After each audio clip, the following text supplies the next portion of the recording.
안녕하세요 여러분. 자, 이번 영상에서는 학교 생활기록부 입력 유의사항에 대해서 알아보도록 하겠습니다. 학교 생활기록부라는 건 당연히 학교 선생님들께서 입력하는 거기 때문에 우리 학생들과 학부모님들께서 굳이 이것을 내가 알 필요가 있을까라고 생각할 수 있겠지만 어떻게 입력되는지를 알아야지 우리가 이에 맞춰서 잘 준비할 수 있을 것 같아서 이 영상을 준비해 보았습니다. 자, 매년 초가 되면 교육부에서 이런 학교 생활기록부 기재 요령이라는 책자를 나눠줍니다. 2021학년도니까 이게 올해 거죠. 자, 여기에 디테일하게 어떻게 기록하라, 어떤 건 기록하면 안 되고 어떤 건 기록해라 이런 요령들이 나와 있습니다. 선생님들이 이런 것들을 토대로 해서 입력을 하게 되고요. 각 교육청에서는 그 기재 요령에서 벗어나는 것들을 매 학기마다 점검을 하게 됩니다. 자, 거기 보면 이제 주요 항목의 변경 사항이라고 이렇게 부록으로 나와 있는 부분이 있는데 대입제도 공정성 강화 방안은 정말 말씀 많이 드렸죠. 우리가 아직도 이 내용을 인지하지 못하고 있으면 안 됩니다. 선생님이 이전 영상에서도 알려줬지만 자, 현재 1학년 기준 놓고 보면 뭐 많은 변화들이 있는데 웬만해서는 다 미반영이 많아요. 그죠? 자율동아리 미반영, 그다음에 개인 봉사활동 미반영, 수상경영 미반영, 독서 미반영. 자, 우리가 생각하기에 미반영이니까 안 해도 되겠다라고 막연하게 생각하지 말고요. 물론 그런 것도 분명히 있습니다. 잘 참고해 주시고, 그리고 현재 고2와 3 중에 가장 큰 변화 중에 하나는 선생님 생각하기에는 수상이 학기마다 한 건밖에 반영이 되지 않는다. 그래서 현재 고2 같은 경우는 앞으로 수시 기준 놓고 보면 세 학기가 남아 있기 때문에 그 학기마다 여러분들의 학업 역량, 전공 적합성, 그리고 인성, 발전 가능성을 나타낼 수 있는 그런 상들을 하나씩 꼭 만들어 놓을 필요가 있겠습니다. 자, 이 책자에 보면 뒷부분에 보면 하도 많이 생기부가 매년마다 바뀌기 때문에 이렇게 연도마다 바뀌는 걸 보는데 우리는 솔직히 이전 거 관심 없죠. 현재 2021학년도에 어떻게 바뀌고 있는지를 우리가 자세히 알아보도록 하겠습니다. 자, 일단 시작하기 전에 자, 그러면 생활기록부는 과연 누가 기록하느냐? 물론 학교 선생님이 기록하는데 그 중에 누가 하느냐? 자, 보시면 알겠지만 출결 담임, 자율활동, 진로활동 담임, 그 다음에 개인 세특 담임, 독서 담임, 행발 담임, 거의 다 담임 교사가 합니다. 물론 동아리는 해당 동아리 선생님이 하시겠죠. 그 다음에 각 과목마다 선생님이 하시겠죠. 그리고 똑같은 독서지만 담임 선생님이 입력하는 부분이 있고 또 교과서 입력하는 부분이 있습니다. 그런데 전반적으로 봤을 때 생기부의 거의 7, 80%는 학급 담임 교사가 기록한다는 걸 절대 명심해야 됩니다. 그래서 담임 선생님께 잘 보여라 이런 말이 아니라 선생님과 생활하는 그 시간 동안에 관계를 잘 맺으셔야 되고요. 그리고 선생님에게 여러분들의 모습을 보여줘야 됩니다. 다 잘하는데 자기 담임 선생님하고 관계가 안 좋은 친구들이 많이 있습니다. 선생님도 사람인지라 아무래도 아이들하고 관계가 좋으면 여러분들의 더욱더 후한 평가들이 나올 수 있는 개연성이 있기 때문에 물론 실체는 없는데 잘 써준다는 건 절대 아니에요. 그렇게 오해하면 안 되겠지만 아무튼 관계가 좋아서 전혀 나쁠 건 없다. 그 말씀을 좀 드리고 싶었던 거고요. 그 다음에 그럼에도 불구하고 선생님이 항상 여러분들을 24시간 밀착 취재할 수가 없는 거잖아요. 그래서 여러분들이 학교 생활하면서 여러분들이 배우고 느끼고 이런 부분들을 이른바 자료로서 받는 것들이 있는데 우리가 셀프 학습부라 그래서 논란이 많았잖아요. 상기부에 쓰고 싶은 걸 써갖고 와서 그대로 옮겨주는 거. 이거는 교사로서 해서도 안 될 짓이고 학생들도 그런 부탁들을 하면 절대로 안 되는 부분인데 합법적으로 받을 수 있는 것들이 바로 이겁니다. 일단 동료평가서. 수업 시간에 또는 다른 활동을 통해서 내가 뭔가를 했는데 그 활동을 친구들이 평가해 주는 거예요. 그다음 자기평가서. 자기가 자기를 평가하는 거죠. 영어 시간에 무언가를 발표를 했는데 내가 이런 과정을 거쳐서 이렇게 준비해서 뭐가 좋았고 뭐가 안 좋았고 이렇게 하는 게 자기 평가서고요. 수업 산출물. 영어에서 보고를 쓰면 그 말 그대로 프레젠테이션 그 자료. 그다음에 매 과목마다 실시하는 어떤 수행평가의 결과물 같은 것도 선생님들이 참고해서 나중에 기록을 하게 되고요. 또 활동에 대한 소감문, 또 책을 읽었으면 독후감 이런 걸 토대로 해서 기록하게 됩니다. 그러니까 이런 자료들은 선생님들께서 여러분들에게 합법적으로 자료를 달라고 해서 요청을 해서 받아서 기록을 할 수 있다라는 걸 생각하시고 그럼 우리가 이 지점에서 우리 학생들 입장에서는 어떻게 해야 되나요? 그렇죠. 이런 것들을 기록해서 제출할 때 성의 있게 물론 없는 걸 있다고 거짓말하면 안 되겠지만 자기가 하는 활동에 대해서 정말 성의 있게 적어서 내야지만 선생님들이 이걸 토대로 해서 사실에 근거해서 생활기록부에 좀 더 의미 있게 기록을 할 수 있다는 사실을 절대로 입력을 기억을 하셔야 됩니다.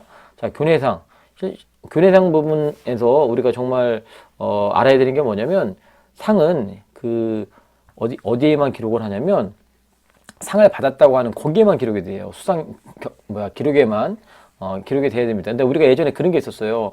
어떤 대회 나갔는데 입상하지 못했습니다. 그럼 선생님들 입장에서는 얘가 노력은 진짜 많이 했는데 상을 못 받았으면 뭐 세특이든 행발이든 어디든 막 이렇게 기록을 남기고 싶은 그런 유혹이 있는데 생기부상 절대로 입력하면 안 됩니다. 상을 받았으면 받은 그 실적만, 그리고 만약에 상을 못 받았으면 아무 데도 기록이 안 되는 거예요. 그러니까 내가 어떤 대회를 나가서 의미 있는 결과를 만들어내지 못하면 실은 대회에 나갈 이유가 없을 수 있겠죠. 물론 추상적이긴 하지만 여러분들 동기부여와 그죠? 다른 어떤 역량들이 늘어날 수는 있겠지만 이 기록만 놓고 봤을 때 상을 받지 못하면 좀 의미가 없을 수도 있겠다. 그 얘기를 좀 드리고 싶었던 거고요. 또 하나, 선생님들이 매 학기 초에 이렇게 시상 계획을 학교에서 다 이렇게 만들어서 하는데 거기에 올해 새로 추가되는 게 시행 학기라는 게 들어갑니다. 다른 얘기하고 싶은 게 아니라 학기가 들어갔다는 이유는 뭐냐면 매 학기마다 치르는 대회들을 구분하라는 얘기예요. 누구 때문에 그렇습니까? 현재 고2와 현재 고3 때문에 그렇습니다. 매 학기에 한 개의 상만 대학에 제공되기 때문에 이렇게 됐다. 다시 한번 그걸 한번 얘기해 주기 위해서 선생님이 한 거고요. 그 다음에 자, 우리 계속 했던 얘기인데 이 수상은 그죠? 수상은 그 수상 실적 외에는 딴 데 절대 기록이 안 된다는 거고, 또 일부 학교에서 예전에 요즘은 그런 학교 없을 거라고 보긴 하지만 야간 자습, 뭐 코로나 때문에 잘 하지도 못하겠지만 야간 자습을 열심히 하면 또 상을 준 학교도 있었는데 그런 거 절대 하지 말란 얘기고, 그 다음에 우리 2, 3학년들 하나씩만 제공되고, 그 다음에 현재 1학년은 수상 경력은 제공되지 않는다. 그 사실을 명심하기 바랍니다. 창의적 체험활동, 선생님 개인적으로는 이 부분이 제일 중요하다고 봅니다. 이 창의적 체험활동, 이전에 대입 공정성 강화 방안에서 얘기했지만 창의적 체험활동 아이들이 너무나 의미 없게 보낼 때가 되게 많습니다. 자율활동, 동아리활동, 봉사활동, 진로활동을 다 통틀어서 창의적 체험활동으로 하는데, 다른 학교들은 이 시간을 되게 알차게 보내고 그 알차게 보낸 것들을 알차게 기록을 하는데 여전히 그렇지 않은 학교들은 수업만 중요하고 이런 건 중요하지 않다. 우리가 흔히 말하는 이게 비교과 영역 아닙니까? 근데 이런 거에서 뭐가 가능하느냐? 일단 선생님들이 여러분들의 활동과 태도와 노력들을 또 그래도 변하는 부분들을, 성장하는 부분들을 보고 기록하게 되어 있습니다. 쉽게 얘기해서 여러분들의 학교 폭력 관련된 교육을 받았다. 영상으로 보든 강사를 모시고 하든 여러분들이 어떻게 보고 어떻게 반응하고 또 어떻게 성장하는지를 선생님들이 다 보고 있다는 거예요. 그리고 그런 내용들을 생활기록부에 적는 겁니다. 그러니까 여러분들이 학교 폭력 교육을 받으면서 수학 문제 풀고 영어 문제 풀고 이렇게 있으면 됩니까? 안 됩니까? 안 되겠죠. 그죠? 그리고 여기에만 그치는 게 아니라 그 특기사항에 특히나 자율 탐구 활동에 대해서는 또 교육할 수 있는 겁니다. 자율 탐구 활동, 자율적으로 본인이 뭔가를 탐구하는 게 자율 탐구인데 이게 실은 이전까지 유행이라고 표현하면 좀 그렇지만 이 소논문의 형태라고 볼 수 있습니다. 솔직히 일반 고등학교에서 소논문을 써낸다는 게 쉬운 일은 절대 아니지만 학생부 종합전형에서 소논문을 써가지고 합격의 사례가 많다 보니까 많은 학생들이 소논문을 쓰려고 노력하는데 실은 논문이라고 붙이기가 되게 좀 창피할 수는 있겠지만 뭔가를 오랫동안 탐구해서 그죠? 그런 활동들을 많이 합니다. 그런데 이 자율 탐구 활동이 창의적 체험 활동 시간에 가능하다는 겁니다. 다만 결과치, 무슨 소논문을 썼다. 그 제목이나 그 다음에 어떤 기간이나 이런 걸 쓰는 게 아니라 그런 과정들을 쓰도록 가능하게 만들었습니다. 그렇기 때문에 여러분들이 만약에 학교에서 이런 부분들, 소논문 실적은 기재할 수 없다고 되어 있죠. 그러니까 논문의 제목 이게 중요한 게 아니라 뭔가에 딱 꽂혀서 그런 것들을 오랜 기간 동안 연구하고 준비하는 과정들을 적어줄 수 있기 때문에 학교에서 이런 것들을 하게 되면 적극적으로 열심히 참여하고요. 학교는 그걸 증명할 수 있도록 서류를 만들어 놔라. 계획서를 온전히 짜 놔라. 뭐 이런 얘기죠. 자, 자율동아리 말 많이 했습니다. 현재 1학년들은 대학 갈 때 반영이 안 됩니다. 그러니까 자율동아리 해도 되는데 대학 갈 때 반영이 안 되기 때문에 여러분들이 알아서 판단하시면 되겠고요. 그리고 또한 진로 희망 분야. 그러니까 너 1학년 때 뭐 되고 싶어? 2학년 때 뭐 되고 싶어? 이 얘기 많이 했죠. 자, 입력은 가능하지만 이게 이제는 대학에 반영되지 않습니다. 그러니까 부담 갖지 마시고 여러분들의 희망 분야나 또는 희망 직업을 쏟아내면 되겠고요. 그 다음에 개인 봉사활동 참 많이 얘기했죠. 현재 1학년 같은 경우는 학교에서 하는 봉사활동은 가능하고 입력도 가능하고 대학에 보내주고요. 개인 봉사활동도 입력은 가능합니다. 하지만 대학에 보내지지는 않습니다. 그래서 많은 학교들이 학교에서 할 수 있는 그런 봉사활동들을 많이 만들고 있죠. 여러분 적극적으로 참여하길 바라고요. 우리가 가장 중요한 게 세부 능력 및 특기 사항입니다. 다른 것도 중요하지만 그런 것들은 비교과고요. 이거는 교과의 영역이죠. 각 과목마다 자 선생님들께서 수업 시간에 어떤 기준을 세워요. 이 수업 시간에는 이 학생이 이 정도는 알았으면 좋겠다고 하는 게 성취 기준인데 그 성취 수준을 이뤘을 때 그 특성과 얼마큼 열심히 참여했는지 그 참여도를 선생님들이 보게 되는 거죠. 그래서 이 학생이 얼마큼 변화했고 성장했는지를 적어줍니다. 당연히 이걸 통해서 우리가 알 수 있는 건 뭐예요? 수업 시간에 제대로 수업을 받아라. 여러분들의 변화의 모습을, 성장한 모습을 선생님으로 하여금 알게끔 해라. 수업 시간에 잠자면 안 되죠. 수업 시간에 딴 거 하면 안 되죠. 수업 시간에 멍하니 있으면 안 되겠죠. 열심히 참여하셔야 됩니다. 방과후밖에 안 된다고 얘기했고요. 그런데 아까 얘기했던 연구보고서 소논문요 원래 안 돼요.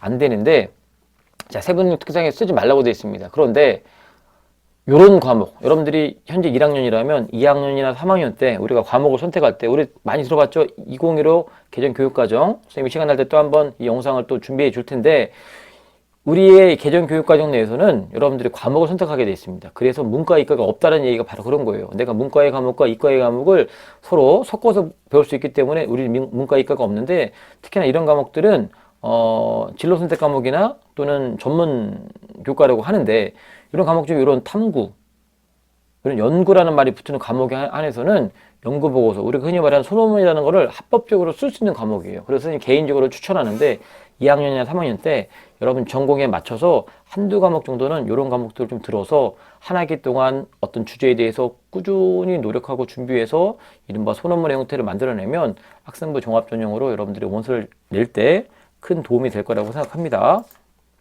자, 그리고요, 독서활동이죠. 이게 마지막인데, 독서활동, 누누이 얘기했습니다. 독서활동은, 여기 보면 독서활동은 제공되지 않는다고 하는데, 그러니까 책을 읽은 거에 대한, 책을 읽었다고 하는 그 항목은 다 기록이 돼요. 지금 지금 현재 하는 것처럼 책 제목과 저자 이름을 쓸 수 있는데, 다만 그게 현재 1학년부터는 대학에 제공되지 않는다는 겁니다. 그런데 우리가 절대 명심해야 될 건 뭐냐면, 단순한 독서 활동, 그러니까 감상문 작성하기 위해서 책을 읽었다는 건 별 의미가 없는 거지만 그런데 우리가 다른 영역, 예를 들면 세특, 창체, 수업 시간에 뭔가를 발표하기 위해서 어떤 책을 참고했습니다. 그 다음에 아까 창의적 체험활동 얘기했죠. 자율활동이나 동아리 활동 시간에 마찬가지로 뭔가를 연구하고 준비하는 과정에서 책을 읽었어요. 그러면 그런 것들은 입력할 수 있다라고 되어 있죠. 그리고 현재 고1들은 절대 명심해야 되는 게 독서 활동 상황이 대학에 제공되지 않기 때문에 책을 안 읽어도 되겠다라고 하는 생각을 가지면 절대로 안 됩니다.